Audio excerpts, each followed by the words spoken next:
Right, it gives me great pleasure to introduce Dr. Tina Cook, who is a reader in inclusive methodologies at the Northumbria University.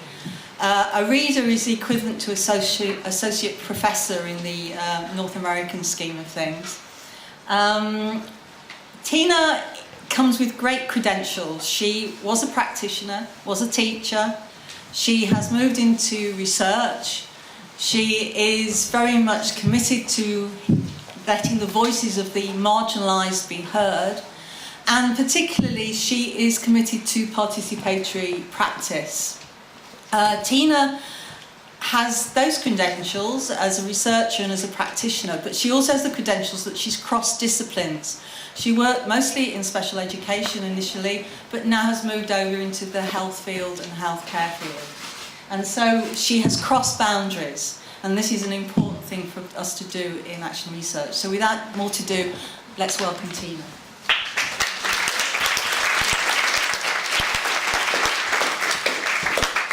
Thank you, everybody, because first of all, I'd like to welcome all of you to the conference.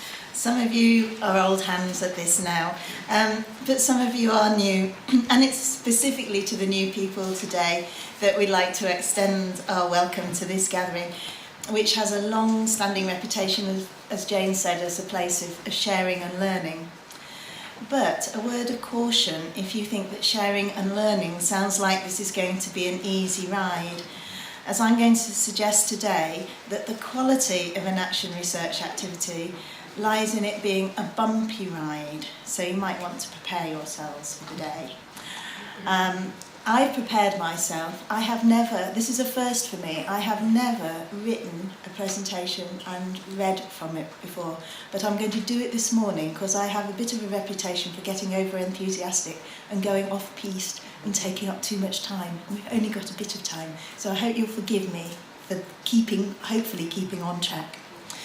So, when CARN first asked me to do this talk today, they were very specific about what they wanted. They wanted a provocation, which probably is a condition for a bumpy ride, I suppose. So to double check what they'd asked me to do, I got out my big, old Collins English Dictionary, and it defined a provocation as the act of provoking or inciting. So here's a bit of inciting is going to go on. But it went on and it said it's something that causes indignation and anger. So I probably don't want to do too much of that. And I certainly would rather we didn't get to this stage. Don't want to go to that. But I'm happy to do a little provoking. And actually, I'm quite used to being provoked, as probably you are, because the very act of being an action researcher can provoke indignation in those who recognise a very different form of research and have very different understandings of the notions of quality in research. If I then say to them that I do participatory action research, the indignation increases. They ask me a whole avalanche of questions in terms of the rigour of such work, with most of those questions being framed around the very notion of participation itself. Excuse me, Tina. Yes. Please slow down a little. Sorry, yes, thank you. Yes, I will. Thank you for asking me. Thank you, yeah. So I'll just say, go back, people who ask me about participatory research then become quite, they want to know how my research can be trusted if I do work with the very people who you are researching, as they put it. They say, so what about bias if you're working with people? And I'm sure if you're action researchers, you have experienced this and had to respond to it on more than one occasion. But also if you're a novice action researcher, then you've had to, or maybe you even are just doing this, you've had to contend with these issues in relation to your own practice and understanding. Because when we first start, given our educational backgrounds in relation to research, it can be hard to shake off the legacy of the notions of quality and rigour that are borrowed from a somewhat different paradigm for research. And this paradigm often has keeping a distance between researcher and subject to avoid contamination as an indicator of quality.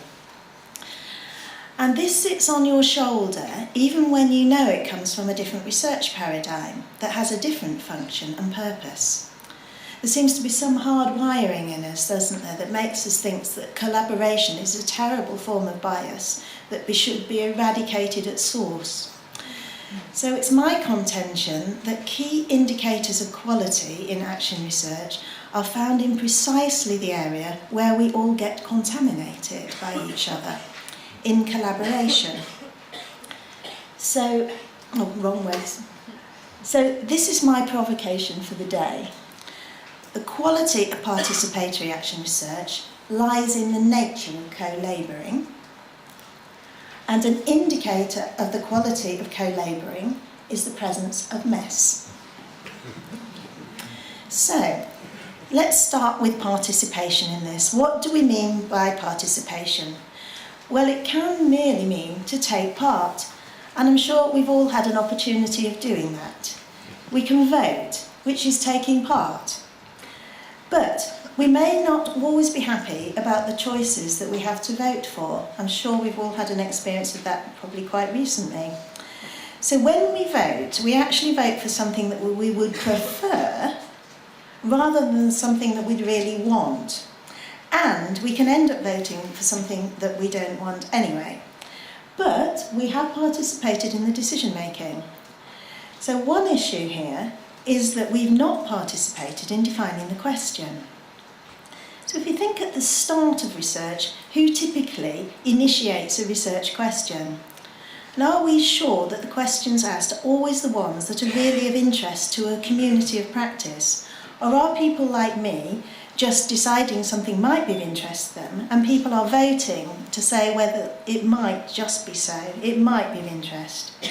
Would one marker of research that has good quality participation be that it's gone beyond choosing from a set of questions that somebody like me has predetermined, an external researcher, to those whose lives and work are the focus of the research, contributing to shaping those questions, or indeed instigating those questions, they starting the process themselves?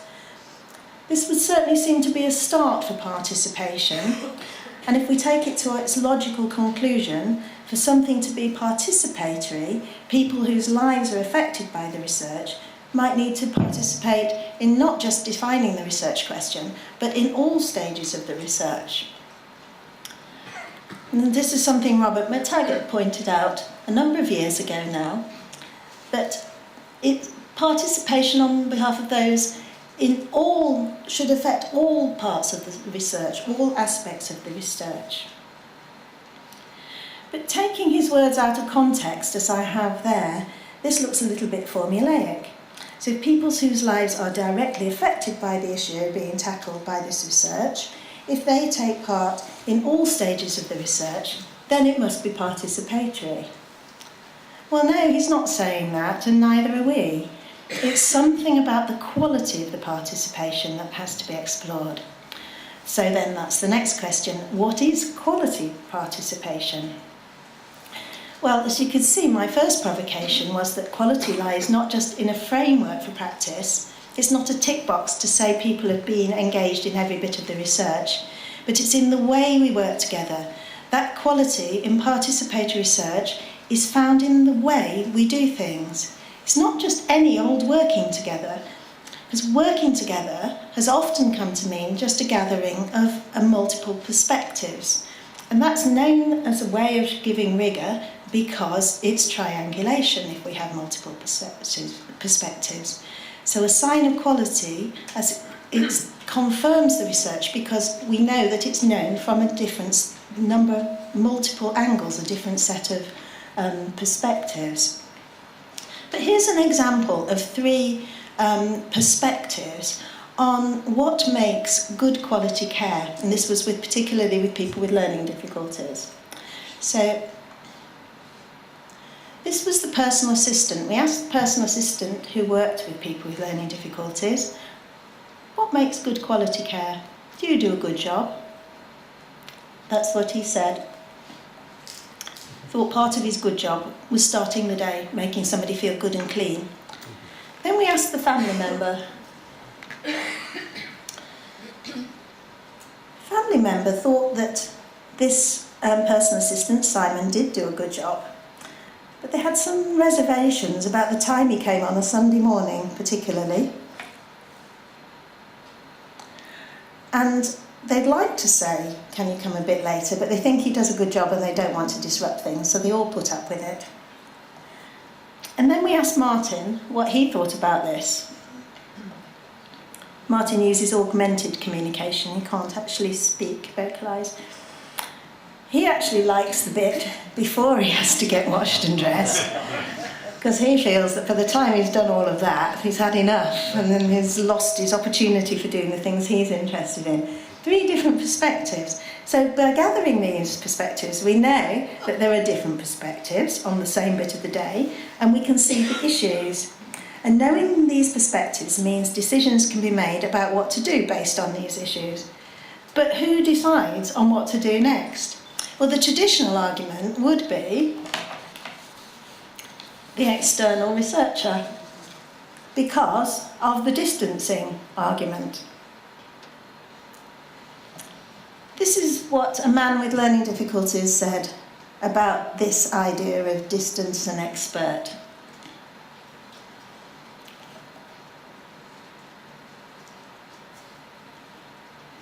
He wrote that in his notebook when we were doing a research project. I think he had something really, a point to make there.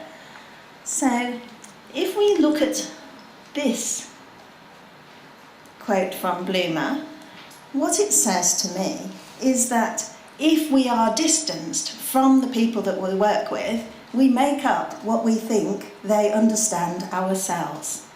And for me, this is right at the heart of what makes quality participation. So going back to the issue of what makes a good personal assistant, that those perspectives were all put in the pot, but they hadn't been mingled together. It's a bit like putting all the ingredients for a cake in a bowl, but not mixing them up and putting them in the oven. The cake, which is a very different beast from all the raw ingredients, will never appear if we don't do that. So a cake is not a collection of raw ingredients. It needs that process of forging something from them. The ingredients need to interact and act on each other. And isn't that just what we're looking for when we're doing participatory action research? It's not about prioritising one ingredient over another, like is the flour better than the egg? It's working together to learn how those ingredients might be put together to make something better than what we had in the first place. So our systematic inquiry leads to new ways of seeing an issue, and new understandings are formed from the collaboration. And I think collaboration is a key word here, because it's what we often use when we've got definitions of action research, it being systematic inquiry with the collaboration of those affected. So if action research has collaboration at its heart, what is collaboration? Well, it's my contention that the use of the word collaboration is now a somewhat taken for granted good. We're doing collaboration, so it must be good. That collaboration is now seen as a hallmark of quality, whatever it looks like. And there is illusory consensus about this word. We all think we know what it means, but we're not really quite sure. We all have a different viewpoint on this. So if we take the word apart, it actually means co-labouring. And when I first started as an action researcher, this was something that I read that really had a big impact on me. And you can see from what I'm saying that it has had a massive impact. It was talking about co-labouring as toil, distress, trouble and exertion. So now we've gone from sharing, learning together, collaboration, participation, that all sound very nice, to a definition that actually really challenges us. So how does that look in practice? Well, a number of years ago, I was working with a group of people that wanted to make their practice more inclusive. And the group consisted of library staff and nursery nurses and parents and help visitors, so we're quite a mixed group. And what they wanted to research varied.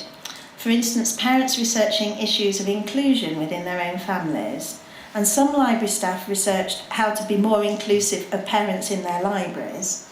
And one pair of library staff wanted to research how to be more inclusive of young children in libraries. And it's this pair that I'm going to draw on their experience briefly, because they'd recently consulted with parents about how they could be more inclusive of young children in the library, and based on that consultation, they've developed a special set of resources which they then kept, especially for young children, in a resource box.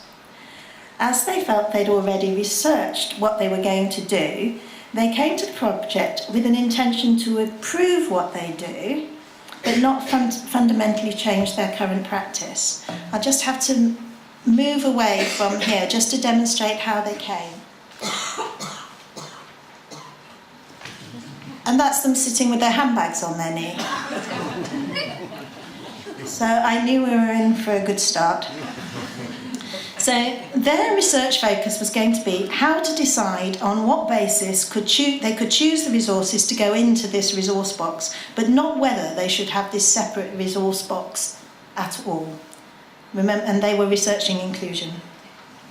So all the researchers, the library staff and the parents and health visitors, we met together at regular intervals. So they designed their projects, they went off and got on with it, and we met together to discuss the dilemmas and issues in respect of their own action research practice. During the group, they discussed with each other what they were doing and what they'd found to date. But more importantly, they really began to discuss the nature of inclusion. What did inclusion mean? Did they hold different perspectives on it? And if so, what did underpin those perspectives?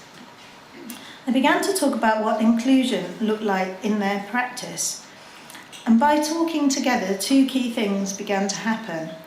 First of all, they were clarifying their own understandings of inclusion and how those understandings of inclusion matched their practice. And at the same time, they were having these challenged as other members of group asked questions both of themselves, as what they were doing in their libraries or at home, but also started to ask questions of each other. When we first started the project, they were a bit impatient about this coming together and talking about the project. They just wanted to get on with it. It's what they called the chat. We had to go through all this chat. But as time went on, they did begin to enjoy it a bit more. Began to enjoy the talk, and they began to realise that there were other perspectives other than their own. So by speaking out loud, they'd begun to recognise what they were saying themselves. And these library staff began to realise that what they were saying about inclusion really didn't begin to match their practice. They knew that something wasn't quite right about what they were doing, but they were having difficulties in recognising what was wrong.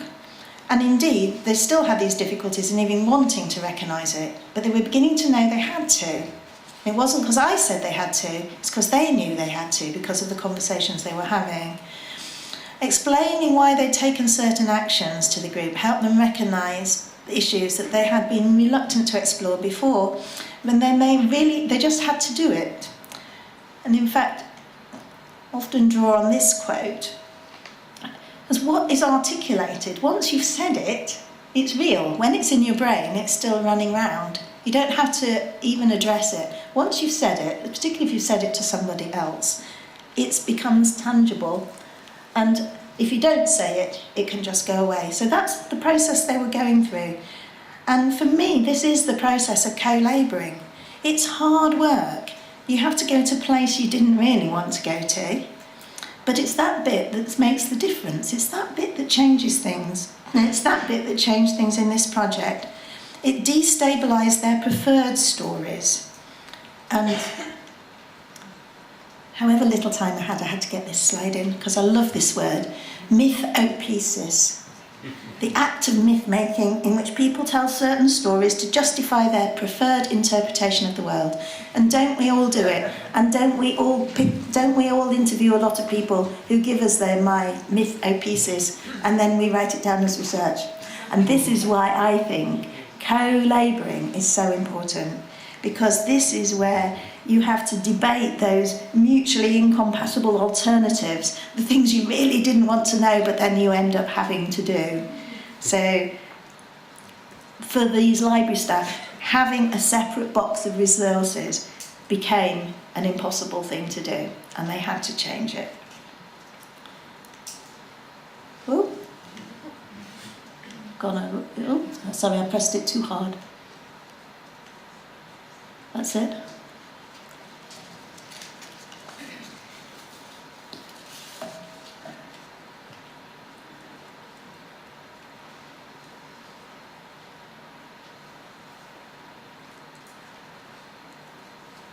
And their work had changed beyond recognition, and the bit that Salutary said, we had to do that because of what we know now. They knew it now. Or, as one man, David, said, who worked with me, again, this is another man with learning difficulties talking about working with a project and his excitement about doing this kind of work.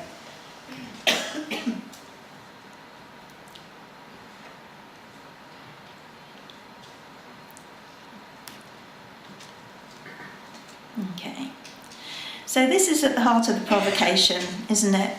Is there any point in participatory engagement if we don't let our minds slip a little sometimes? If we don't get into a bit of a mess with ourselves at some point? So the final part of what I'm going to say this morning is that I'm going to suggest to you that an indication of the quality of participation is, well, when all concerned have got themselves into what I would technically call a bit of a mess. So the purpose of participatory research is to provide the opportunities for a big mess. But not this kind of mess. This is the kind of mess, I think, that, well, I certainly have, and I don't get any purpose out of it. It's just a mess and it's all thrown in there and I don't think about it. So it's where everything's flung in and nothing ever comes out again. So it's not that kind of mess. Here, I never thought I'd be doing a typology of mess, but here we go. It's not even this kind of mess. It's often described as a puzzle. It's not this kind of mess, because for this kind of mess, the puzzle box has a picture on the lid. So it's not that. It's more this kind of mess. This kind of mess, we know what the bricks are, we've got some idea, but nobody's told us how to put it together yet. So that's where co-labouring comes in. What is it going to look like? We've got some familiar ingredients. How are we going to put them together? All the perspectives have been thrown in the pot. And we already know something here, don't we? We've got the basic method, but we don't know what it looks like. So it's both familiar and unfamiliar at the same time. So participatory research is therefore an uncomfortable form of research. It challenges us to let go of some of our very cherished beliefs and ways of acting, and it challenges, to my mind, to get into the messy area, which is not an easy place to be. And the road in and out of messy area is not clearly defined, and it's unlikely to be direct or smooth. It's unsettling, it's worrying, it's exciting and challenging, but it's disruptive of our habits and our customs.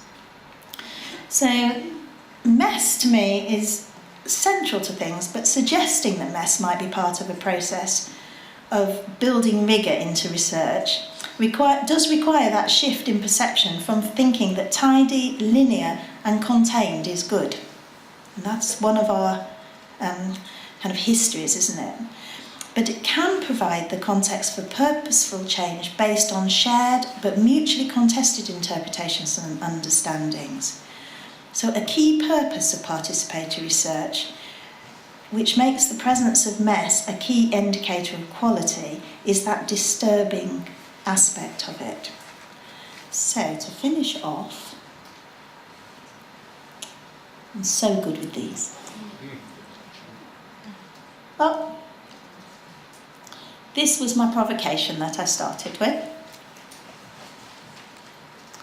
Hoped it's provoked you slightly, but not, as say, enough to get too angry with me.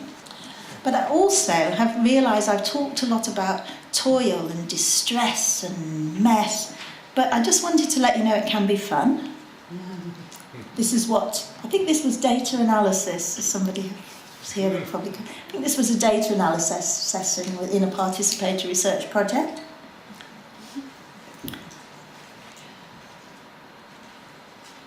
Oh.